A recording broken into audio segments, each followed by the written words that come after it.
Hello friends, welcome to Mom's Little Vlog. இன்னைக்கு ice cream idli R masala idli எப்படி செய்யலாம்னு சொல்லி பார்க்கலாம் வாங்க.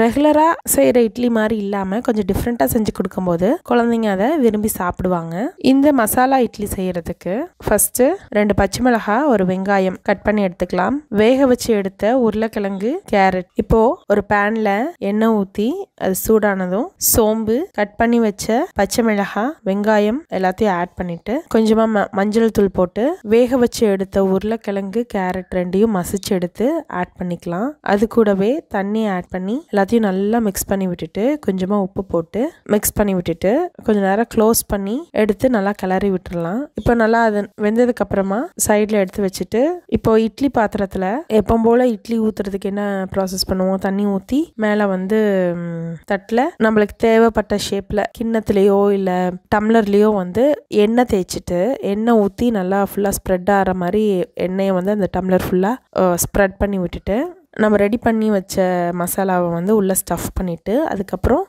மறுபடியும் மேலே கொஞ்சம் மாவை வந்து ஊற்றிட்டோம்னா வேலை முடிஞ்சது. க்ளோஸ் பண்ணி அடுப்பில் வச்சு எடுத்துட்டோம்னா நம்மளோட masala idli or ice cream idli ready. இதை வந்து இந்த ஸ்டஃபிங்கை வந்து நம்ம மசாலா தோசைக்கும் யூஸ் பண்ணிக்கலாம். தோசை ஊற்றும் போது சென்டரில் ஸ்டஃப் பண்ணி தோசைக்கும் யூஸ் பண்ணால் நல்லா டேஸ்டியாக இருக்கும். அனைவரும் வாருங்கள், ரசித்து ருசிப்போம். தேங்க்யூ ஃபார் வாட்சிங். Have a nice day.